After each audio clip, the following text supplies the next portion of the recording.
her in bed just as he does in every other sphere of her life.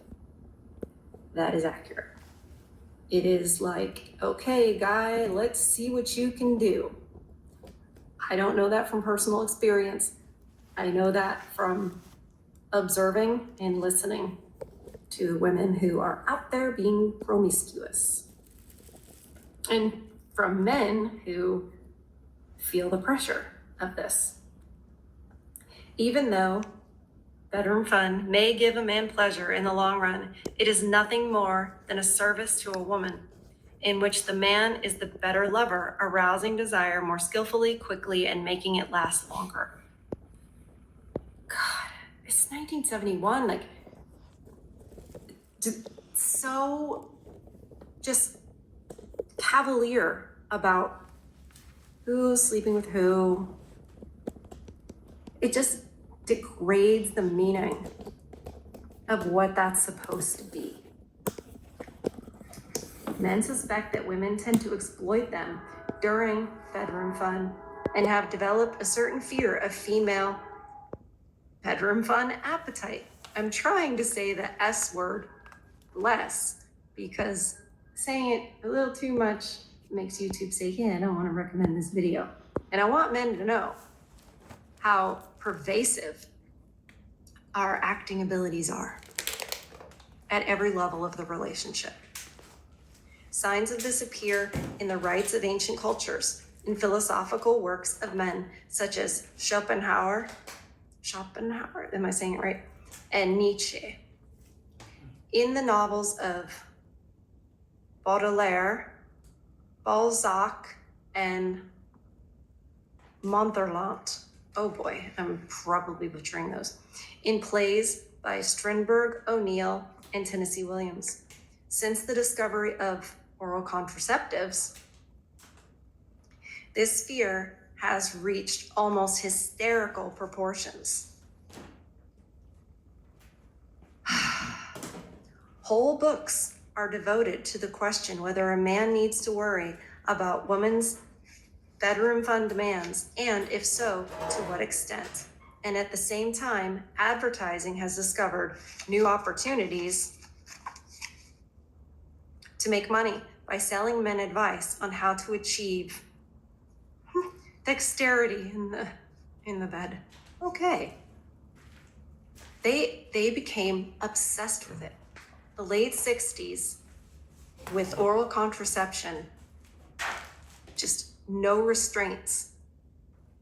They went insane with it. And it hasn't gotten better. In truth, reliable oral contraceptives invented by a man, naturally, have robbed man of the only triumph left to him in his state of sexual subjugation. Previously, woman was always, to a certain extent, at his mercy. Now she is suddenly in control.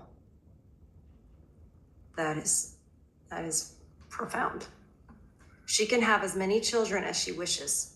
She can even select the father, rich if possible.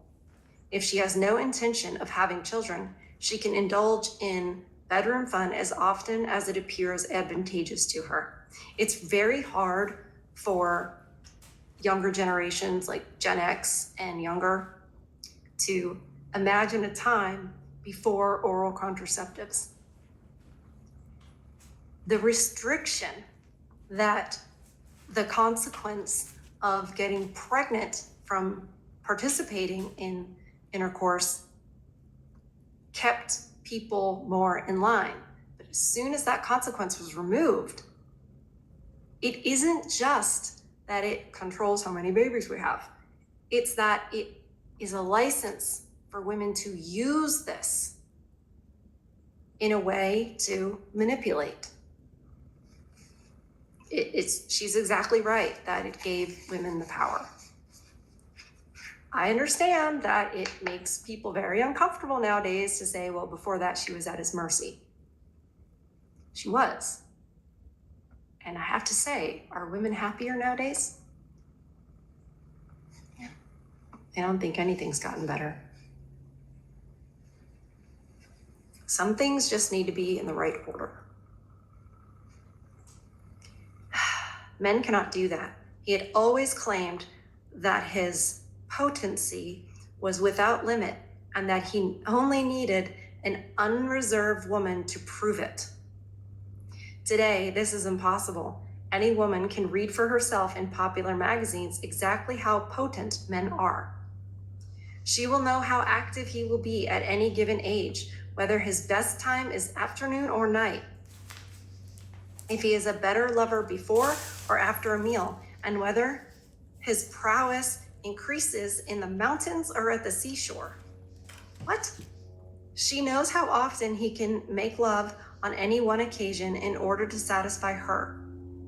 What is more, she can be sure of these statistics, for men would never cheat when giving information of this kind. A masculine man would consider it a sign of weakness to lie in any situation at all. So women can rely absolutely on the figures given and know exactly what a man should be able to achieve. That's a very good point. A lot of the times, and this is for all situations, a lot of the times men believe women or think that, oh, she wouldn't lie that much. She wouldn't lie about this because they wouldn't. Because they wouldn't lie like that. Because they wouldn't lie for that long. Because they wouldn't lie about something that important. And the man thinks, well, I wouldn't lie like that. I wouldn't make my whole personality a lie. So they don't imagine that the woman absolutely can. Like I say, it's not that every woman will, but every woman can. And it's in us, the capability is in us.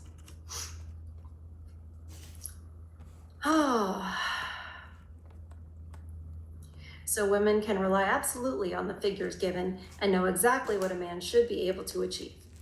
He has provided her with charts to determine any man's potency at any given stage in his life. And thanks to efficient birth control methods, she can experiment with different kinds of men and compare their performances. That's not good, because then if you get married after that, you have all of that experience in your mind. And it's better, the relationship is better, if the only person you know in that way is that person, that one person. And time again, I have just heard men tell me, yeah, I just wanted one. I just wanted one. This idea like all men are hound dogs and stuff, it's not true. It's not true at all. Maybe the propaganda of that began around here. I know that James Bond, the idea of James Bond and all his women was a big part of the propaganda to try to say that that's what a man is, that's what a man should want, that's what a masculine man is, and to teach women, oh yeah, all men are like that. If they can, that's just what they'll do. And it worked. Contrary to men's fear, women do not, however, weigh one man against another and choose the most virile. Far from it, as she herself is not all that keen on bedroom fun. That is what I think. But here's the thing. Listen to this. She probably isn't going to choose the most virile one, because I don't know what Miss Wheeler is going to say in a minute, but I'll tell you, she may not choose him because it may not be the wisest decision. He may not have the money. He may not have the security. He may not have the status, whatever that is, right? So she'll choose the one that has all that. However, that means she's going to remember that guy's virility, since that's the word we're using, when she's with the husband. Terrible. It's terrible. It puts a fracture between them.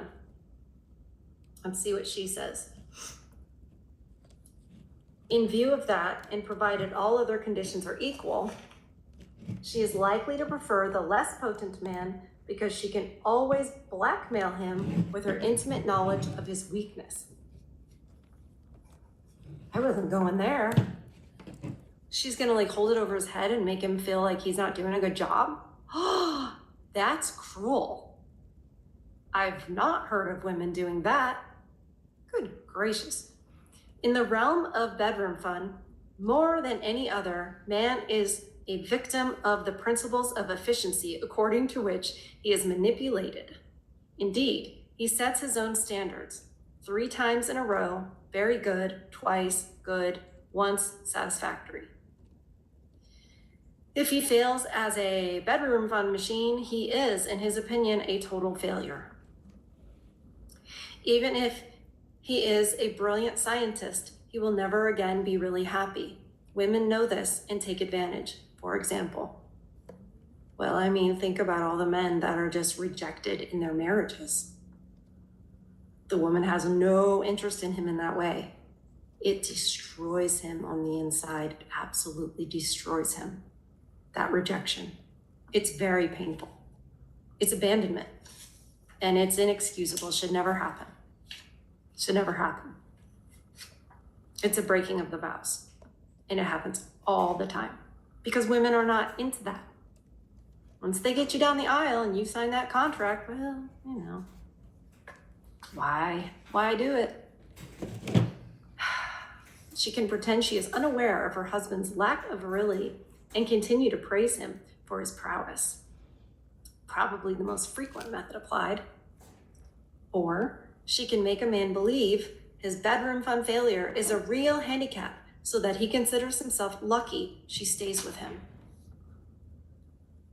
She can threaten to expose his inadequacy unless he does everything she wants, since a man would rather be called a thief or a murderer than impotent. He will bow his head to his fate and do what he is told. That's awful. I have not heard, I haven't heard any men complain of these types of things that she's saying right here, but maybe that was something that was going on back then. Maybe women could get away with that back then. I don't know. Either way, it's a complete disregard for a man's feelings, a man's value, any of that. It's strictly seeing him as a utility and how you can get the most out of him. That's all it is.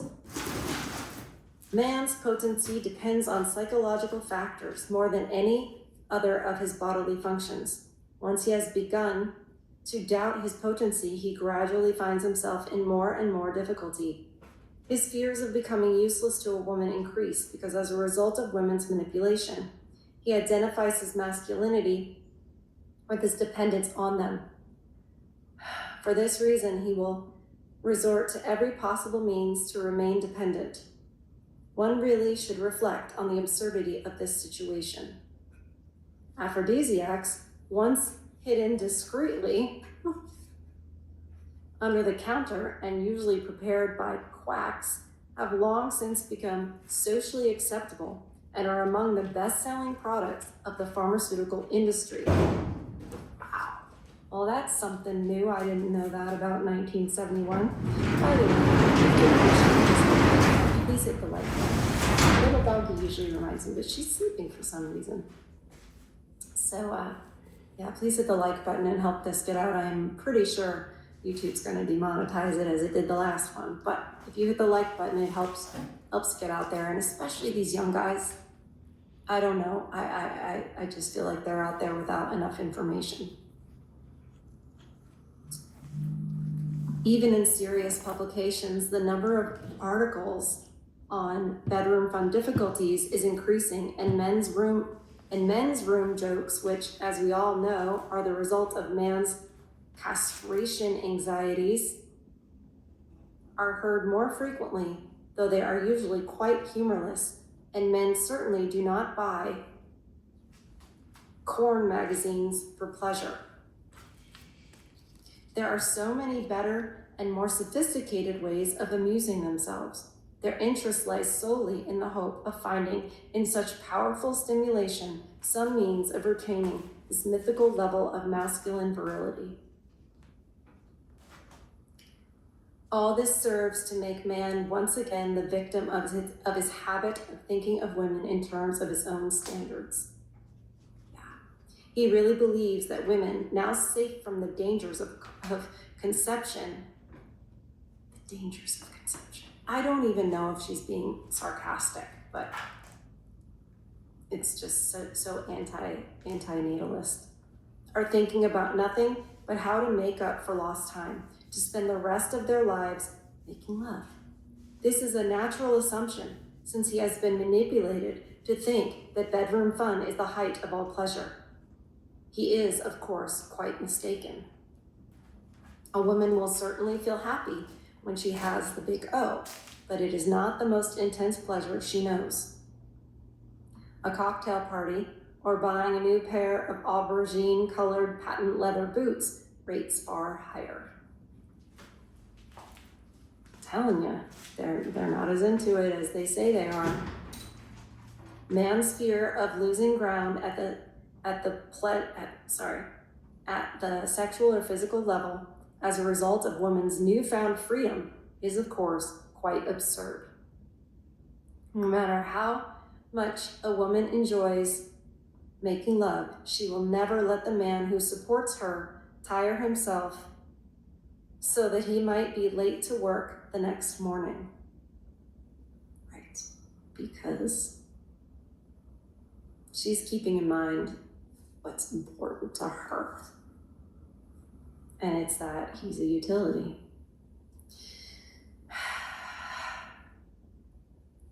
That is too big a risk to take. Even the most passionate woman will reduce her bedroom fun activities if she thinks nights spent making enthusiastic bedroom fun are beginning to affect his work. Nymphomaniacal women exist almost solely in films and plays. Yeah, I think that's the propaganda that taught women how to pretend, how to seem like they're into things that they're maybe not. Just because they are so rare in real life, the public is curious about them for the same reason so many films and novels are about extremely rich people who form such a small percentage of the total population. Goodness gracious. There is only one aspect of a man's potency that concerns a woman, whether he is capable of fathering children or not. You know, that's not as much of a thing nowadays because it's so low on the list of priorities for most people. It's sort of like, children, I don't know. And that's why the populations are decreasing. Children, as we shall see later, are essential to a woman if she is to bring her plans to fruition. And this is going to ring true for a lot of you who've been through family court. It is probable that many women would be pleased if a man's need for bedroom fun dried up after she had produced 2 or 3 children. It would do away with numerous small inconveniences. And a lot of you men who have been married or are married know that it does dry up because it's for usefulness. Generally speaking, so much of women, the bedroom fun for women is useful to them because it is where we have the most power over men because of our ability to seduce them. And as Ms. Vilar has said, use the carrot, so the reward. So if a woman makes him feel like he did such a good job in that way, he's going to want to please her in other ways in life. She didn't say that part, but I know how women's minds work.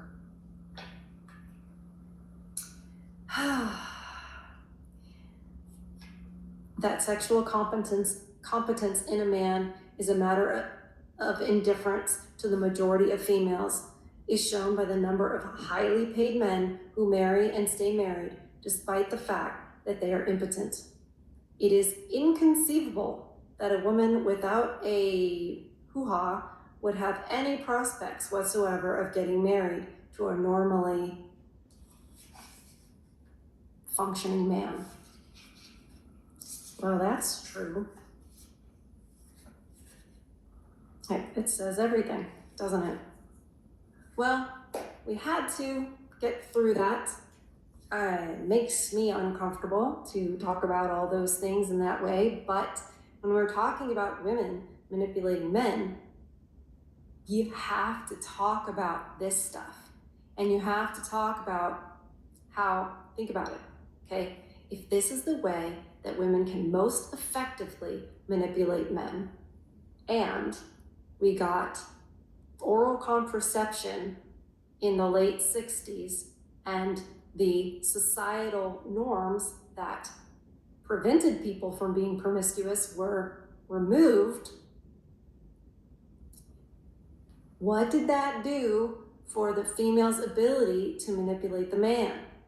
It opened the floodgates, because now she can, go around and be seductive and be that way with all kinds of men, and it's fine, it's accepted, it's normalized. It made it so that it became much easier for women to manipulate men and manipulate many, many men. And you don't even have to do the deed. You just make him think that you would do the deed, or make him think about doing the deed with you. And you're going to start to be able to reel him in, because now the chase has begun. And because societal norms are totally different, and hey, it could happen, he's gonna, possibly want to do things for her to, seal the deal. And she may have no plan to actually seal the deal. But she knows if he thinks it's gonna happen, maybe we're gonna get dates, maybe we're gonna get expensive dates, maybe we're gonna get gifts, all that type of stuff. So, I go back to, hey, we were better off when we had different rules in society, when things were ordered differently, when they were actually ordered, when women were women, and therefore men could be men.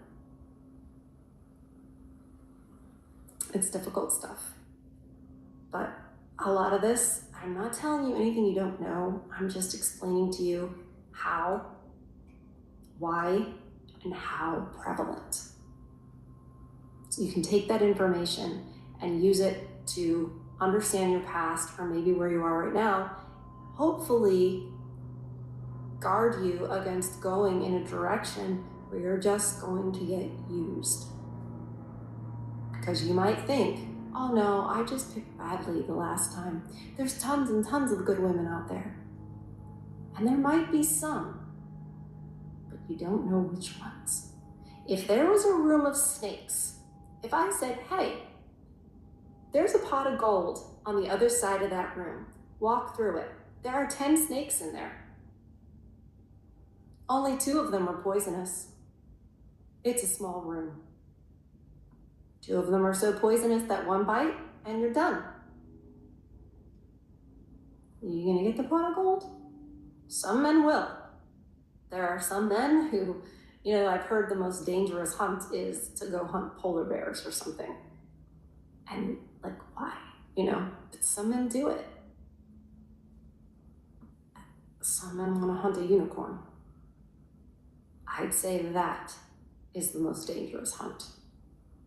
So at least know some of those dangers before you go trying to hunt a unicorn. I love you guys. Please protect your peace. Feed your souls. I'm gonna say it again. I love you, and I'll see you on the next one.